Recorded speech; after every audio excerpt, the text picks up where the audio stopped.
పాడేరు నుంచి విశాఖ మీదుగా తమిళనాడు తరలిస్తున్న గంజాయిని దువ్వాడ పోలీసులు గురువారం స్వాధీనం చేసుకున్నారు. ఆగనంపొడి టోల్ ప్లాజా వద్ద కారులో తరలిస్తున్న సుమారు 5 లక్షల విలువ గల 135 కిలోల నిషేధిత డ్రై గంజాయితో పాటు ఆలివ్ ఆయిల్ ను పట్టుకొని స్టేషన్ కు తరలించారు.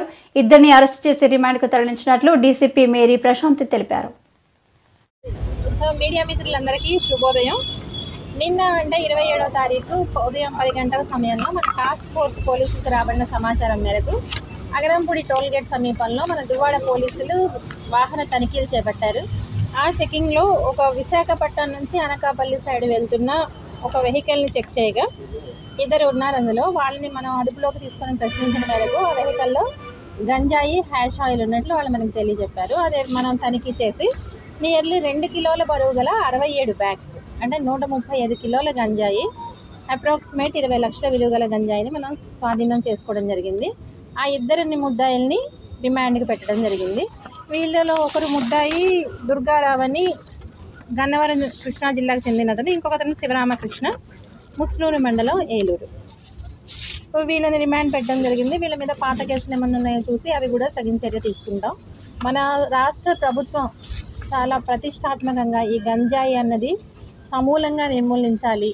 ఈ any kind of NDPS material అన్న దాని మీద DGP గారి ఆదేశాల మేరకు, CP గారి ఆదేశాల మేరకు విశాఖపట్నంలో చాలా రెగ్యులర్గా మనం ఈ గంజాయి గురించి తనిఖీలు చేయడం జరుగుతుంది.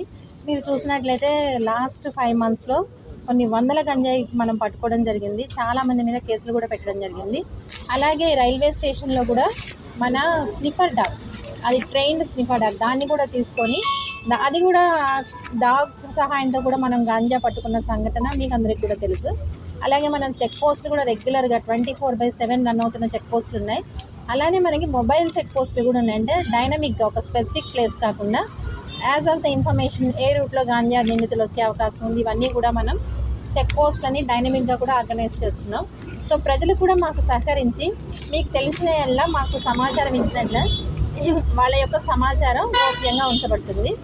అలాగే గంజాయి అమ్మే వాళ్ళే కాదు, సేవించే వాళ్ళు కూడా చట్ట ప్రకారం శిక్షార్హులు. కాబట్టి మన పిల్లల భవిష్యత్తు గురించి మనము మన సమాజాన్ని గంజాయి రహిత సమాజంగా చేర్చాలి. ఈ దాంట్లో మీరందరూ కూడా మాకు కోఆపరేట్ చేయవలసిందిగా కోరుతున్నాను. ఇలాగే మన టాస్క్ ఫోర్స్ సిబ్బంది దువ్వాడ పోలీసుల్ని CP గారు కూడా అభినందించడం జరిగింది.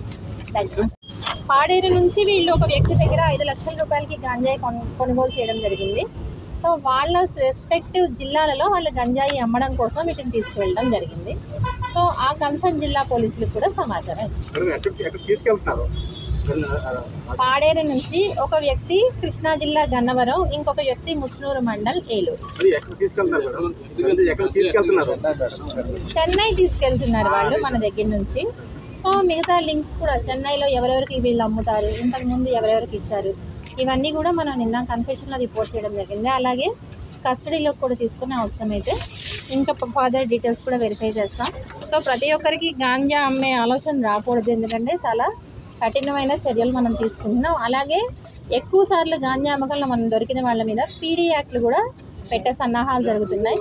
సో జైల్లో ఉంటారు. అలాగే విశాఖ నగర బహిష్కరణ ఫైల్స్ కూడా సిద్ధం చేస్తున్నాం. సో గంజాయి నిందితులు అట్లాంటి పనులు విశాఖపట్నంలో చేయొద్దని ఇదే మా హెచ్చరిక.